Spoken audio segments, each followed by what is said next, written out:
So guys, meron ako ditong power adapter. Ang tawag dito AC/DC adapter. Ngayon, paano ba to ginagamit?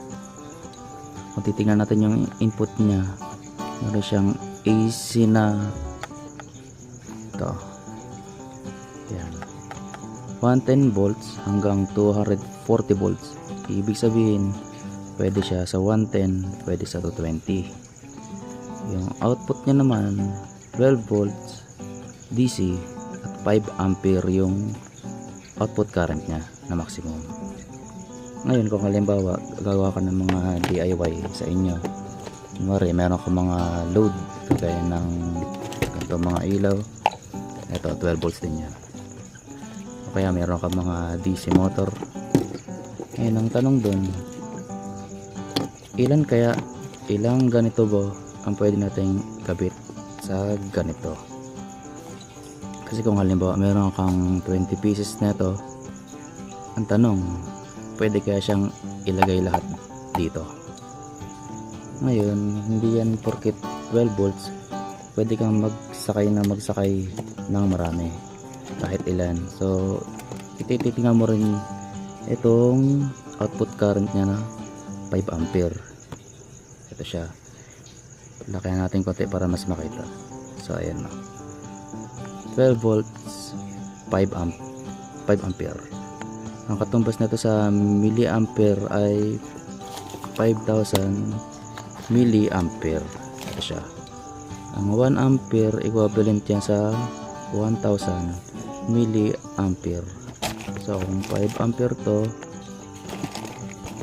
ito siya, 5,000 milliampere siya. So ito siya ngayon. Titignan natin ngayon kung ilang ampere ang kinakain ng isang ganitong LED. Sukatin natin ito ng current kung ilang ampere siya.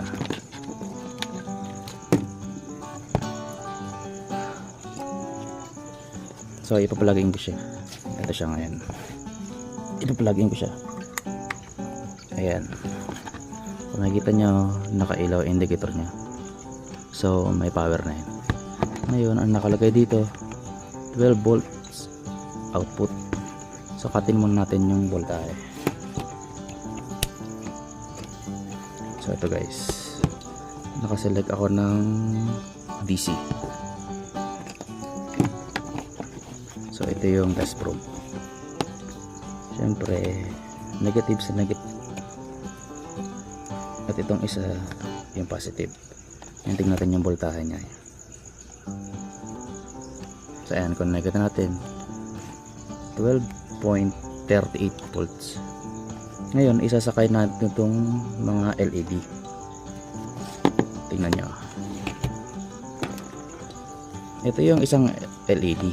So 12 volts din to. Isasakay natin siya. So ayan, umilaw siya. So 12 volts siya. Ngayon, kung marami kang ganito, pwede mo bang isakay lahat? Ngayon, paano natin malalaman? Ngayon, kailangan natin sakatin yung current nya. So ganito yung pagsukat. Pagsukat ng current nyan, naka-series tayo. Series. So pag sinabi natin series, kung positive to, negative ng test probe ang ilalagay natin. At yung kabilang test probe na positive, ito yung didiretso sa load natin. Ayan, parang kanya, no? Positive na galing dito sa AC adapter. At ito yung bumbilya. Pero isa-select mo natin itong tester natin sa milliampere. Kasi ang isa na ito, kumakailang naman ito ng mga 100 milliampere. Pero tingnan natin yung actual. So ito siya, ito yan. Ito yung negative ng bulb na 12 volts. Diretso natin sa negative na itong power supply. itong positive nya, imbis na idediretso natin dito sa power supply, gagamit tayo ng tester. Ngayon kung makikita nyo, ayan o, DC siya na MA. Ibig sabihin ng MA, milliampere. So ito na siya. Dahil nga series ang gagawin nating connection, itong negative na test probe ng tester, dito naman gagaling sa power supply na positive.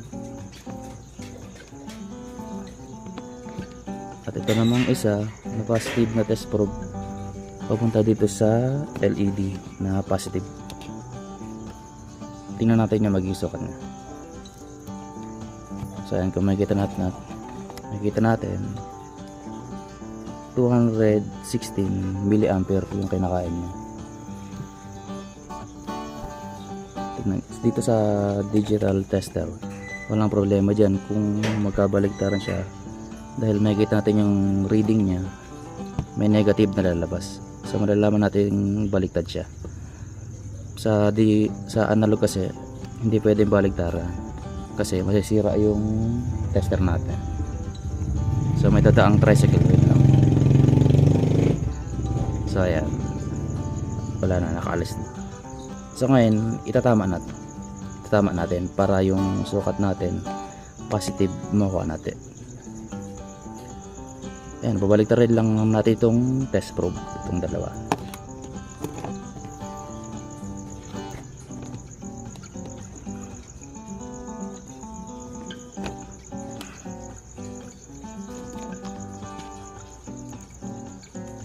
So ayan siya, 219 DC na milliampere. So ayan siya. Ngayon tingnan natin kung ano mangyayari kapag nagdagdag tayo ng isa pang LED. Tingnan natin. Magdagdag tayo ng isa. So ang pagdagdag niyan, dito rin mismo sa isa pang LED.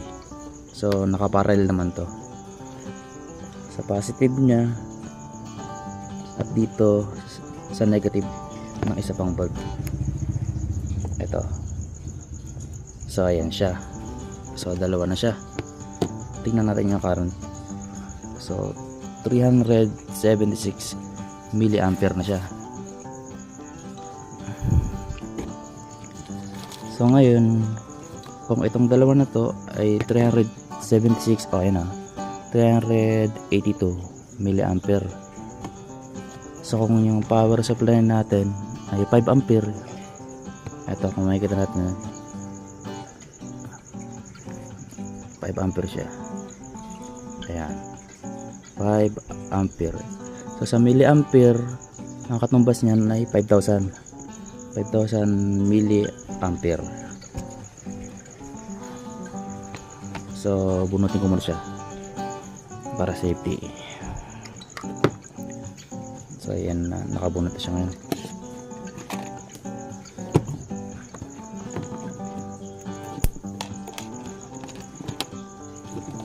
So ganito yan. Itong ganitong adapter, ang paggamit niyan, hindi porket 5 ampere siya, hindi mo pwedeng gagamitin niya ng sagad. Dapat nasa 50 ka lang hanggang 75%. So kung 50% niyan ng 5 ampere, so 2.5 ampere, or sa milliampere 2,500 milliampere. So malaki na yon. Ibig sabihin marami ka nang malalagay na ganito, pero susukatin mo pa rin yung actual. Basta ang importante hindi ka abot ng 5 ampere. Ito para safety yung adapter natin.